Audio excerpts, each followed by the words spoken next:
दोस्तों, मानव जीवन बहुत कठिनाइयों के बाद मिलता है और मानव जीवन जीना भी इतना आसान नहीं है। हर दिन मनुष्य के जीवन में तरह तरह की मुसीबतें आती रहती हैं और साथ ही उसका दिमाग कमजोर हो जाता है। आज की इस कहानी के माध्यम से जानते हैं कि मनुष्यों में ऐसी कौन सी आदतें पाई जाती है जो उनके दिमाग को धीरे धीरे कमजोर करती हैं। मित्रों, दिमाग हमारे शरीर का महत्वपूर्ण अंग है। हमारे शरीर के अंदर होने वाली हर क्रियाएं मस्तिष्क से ही संचालित होती हैं। किसी घटना पर हम कोई भी सुझाव देते हैं तो वह केवल और केवल मस्तिष्क के ही कारण हो पाता है। अगर आप अपने किसी भी शरीर के हिस्से या हाथ को मोमबत्ती की तरफ लेकर जाते हैं तो वह आपके हिस्से को जला देती है, लेकिन इसका संदेश सबसे पहले मस्तिष्क तक पहुंचता है और तभी आप अपना हाथ जल्दी से हटा लेते हैं, क्योंकि आपके मस्तिष्क में यह बात आ जाती है कि अगर हाथ को मोमबत्ती के पास ज्यादा समय तक रखा तो हाथ जल जाएगा। यदि व्यक्ति का मस्तिष्क ठीक से काम ना करे तो वह इस दुनिया में जीवन जीने के लायक भी नहीं रह सकेगा। सभी जीवित प्राणियों में मस्तिष्क जन्म से होता है और इसका विकास उम्र के साथ होता रहता है, लेकिन कई बार हमसे जीवन में कुछ ऐसी गलतियां या आदतें बन जाती हैं जो हमारे मस्तिष्क को कमजोर करती हैं, और इन आदतों के लिए कोई और नहीं बल्कि हम स्वयं जिम्मेदार होते हैं। दोस्तों, महात्मा बुद्ध की शिक्षा हर किसी के जीवन को नई दिशा दे सकती है। एक समय की बात है, महात्मा बुद्ध अपने कुछ शिष्यों के साथ यात्रा पर जा रहे थे। चलते चलते वे एक जंगल के में पहुंचे और अंधेरा होने लगा। महात्मा बुद्ध और उनके शिष्यों ने निर्णय लिया कि आज की रात वे यहीं पर बिताएंगे और कल सुबह होते ही आगे की यात्रा पर निकलेंगे। उन सभी शिष्यों में से बुद्ध के एक परम शिष्य भी थे जो कि कद में नाटे और बहुत भोले भाले थे। सभी शिष्यों में से इस शिष्य की आदत बिल्कुल अलग थी। जहाँ सभी लोग 7 से 8 घंटे की नींद लेते थे, यह महाशय केवल 3 घंटे ही सोते थे। इनका मानना था कि जो लोग अधिक सोते हैं वह आलसी होते हैं। महात्मा बुद्ध के इस शिष्य को भोजन करना बहुत अधिक पसंद था। जब वे भोजन करने बैठते थे तो अन्य सभी शिष्यों के हिस्से का भी भोजन कर लेते थे। इसी प्रकार उनकी कई ऐसी आदतें थीं जो अन्य शिष्यों को परेशानी में डाल देती थीं। उस रात जब महात्मा बुद्ध और उनके शिष्यों ने जंगल के किनारे पर डेरा डाला, तब दूर दूर तक पानी की कोई व्यवस्था नहीं दिख रही थी। इस बार पानी खोजकर लाने की जिम्मेदारी बुद्ध के उन भोले भाले शिष्य को दी गई। महाशय मटका लेकर पानी की खोज में निकल पड़ा। उसका शरीर पहले से थका हुआ था। काफी सोच विचार करते करते और चलते चलते आखिरकार उसे तालाब दिख गया। उसने तालाब से मटके में पानी भरा और पानी लेकर जैसे ही आगे बढ़ा, वहीं पर चक्कर खाकर गिर पड़ा। उधर महात्मा बुद्ध और उनके अन्य शिष्य उनकी प्रतीक्षा करते रहे। जब प्रतीक्षा में पूरी रात बीत गई, तब अगली सुबह महात्मा बुद्ध स्वयं अन्य शिष्यों के साथ अपने उस शिष्य की खोज में निकल गए जो रात से वापस नहीं लौटा था। सभी लोग उसे खोजते हुए तालाब के पास पहुंचे और मूर्छित हुए शिष्य को होश में लाने का प्रयास किया। जब वह शिष्य होश में आया और महात्मा बुद्ध को अपने सामने देखा तो चौंक गया। उसे कुछ भी याद नहीं था कि वह तालाब के पास क्या कर रहा है। उसके इस व्यवहार को देखकर अन्य सभी शिष्य उस पर हंसने लगे और उसे मंद बुद्धि कहकर चिढ़ाने लगे। वह भोला भाला शिष्य वहीं पर रोने लगा और कहने लगे कि हाँ, मैं मंद बुद्धि हूँ। तब महात्मा बुद्ध ने सभी को शांत कराया और अपने शिष्य को समझाते हुए बोले कि हम सभी ने देखा है, तुम्हारी आदतें अन्य मनुष्यों से बिल्कुल अलग हैं। तुम बहुत कम सोते हो और बहुत अधिक खाते हो। मैंने तुम्हारे अंदर एक नकारात्मक जीव को महसूस किया है जो तुम्हारे मस्तिष्क को दिन रात कमजोर कर रही है। तब वह शिष्य और अधिक तेज से रोने लगा और कहने लगे कि गुरुदेव, अब आप भी मुझे मंद बुद्धि कह रहे हैं। तब महात्मा बुद्ध ने कहा कि नहीं, ऐसा नहीं है।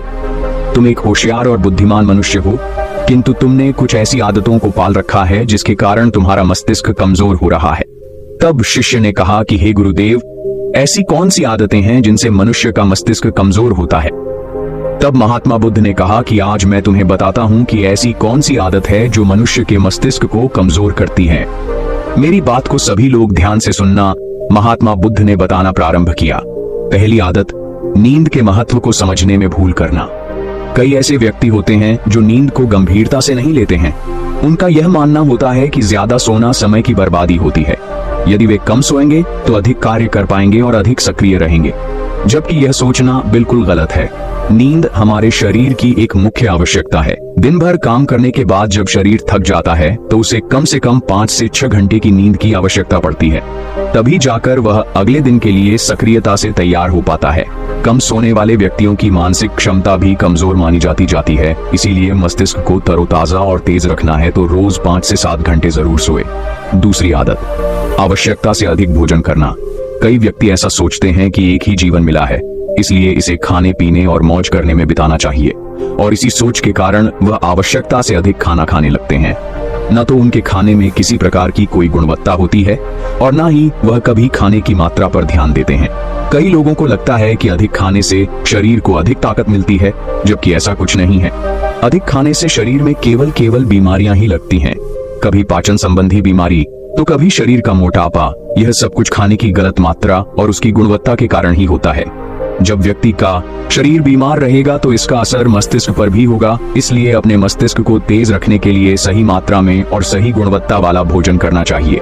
तीसरी और खास आदत, खुद को कार्य करने की मशीन समझना। इस संसार में कई ऐसे व्यक्ति हैं जो दिन रात काम के पीछे भागते रहते हैं और इस बीच ना तो वे अपने शरीर को आराम देते हैं और ना ही कभी अपने परिवार को समय देते हैं। ऐसी आदतों से उनके जीवन में तनाव बढ़ जाता है और एक दिन ऐसी थकान हो जाती है कि फिर वह पहले के जितना सक्रिय नहीं हो पाते हैं। इसलिए अगर आप भी खुद को कार्य करने की मशीन समझ रहे हैं तो आप अपने शरीर को खराब करने के साथ साथ अपने दिमाग को भी खराब कर रहे हैं। इस आदत को आज ही खत्म करें और एक सामान्य जीवन जिए। जितनी आवश्यकता है उतना ही कार्य करें। चौथी आदत, बुरी आदतों की भरमार रखना।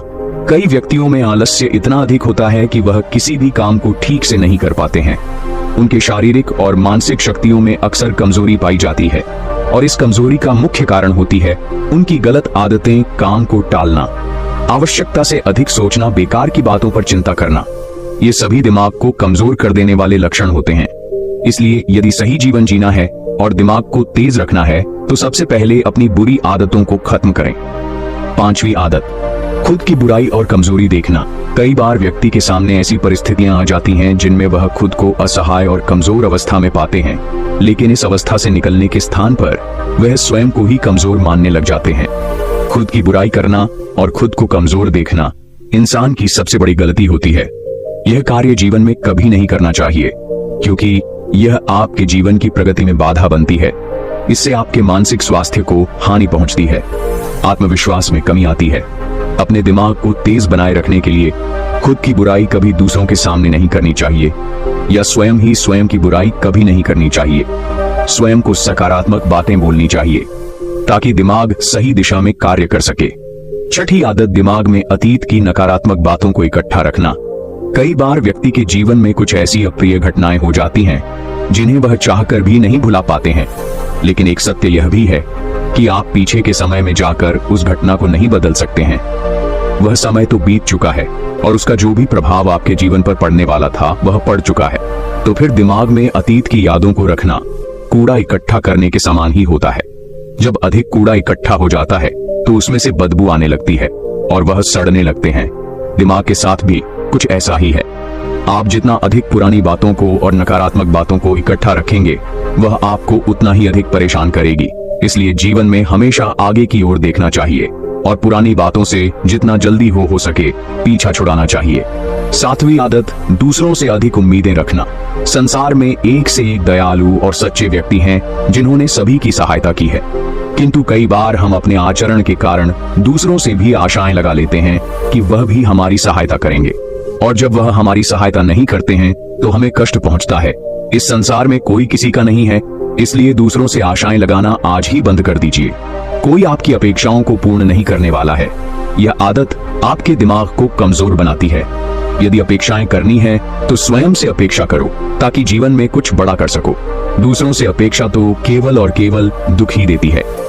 आठवीं आदत, बुरे लोगों का साथ नहीं छोड़ पाना। हम सब अच्छी तरह से जानते हैं कि हमारे आसपास किस तरह के लोग रहते हैं और उनका हमारे जीवन पर क्या प्रभाव पड़ने वाला है। जब कभी आपको लगे कि किसी का साथ आपको नुकसान पहुंचा रहा है या आपके जीवन को प्रभावित कर रहा है तो उसे वहीं पर समाप्त कर देना उचित होता है, क्योंकि बुरे लोग आपको कष्ट और नकारात्मकता के अलावा कुछ नहीं देने वाले हैं। ऐसे लोगों से दूरी बनाकर ही जीवन में सफलता पाई जा सकती है, किंतु कई बार ऐसा होता है कि वह हमारे करीबी होते हैं और हम चाहकर भी उनसे पीछा नहीं छुड़ा सकते।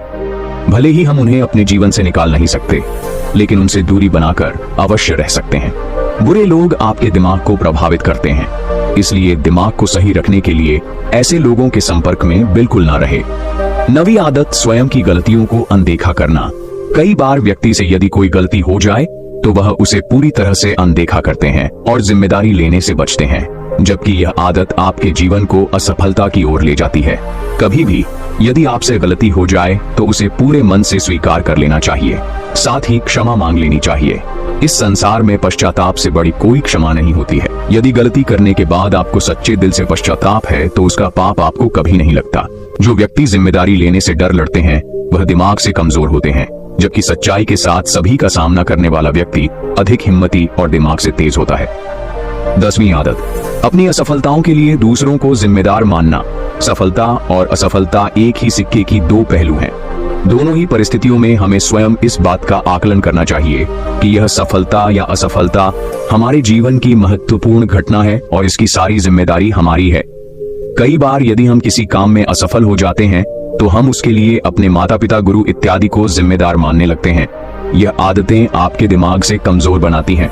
कभी भी अपनी असफलता के लिए दूसरों को जिम्मेदार नहीं बनाना चाहिए, बल्कि स्वयं की मेहनत पर विश्वास रखना चाहिए। इस प्रकार बुद्ध ने उस व्यक्ति को ऐसी आदतें बताई जो उसके दिमाग को दिन रात कमजोर कर रही थी।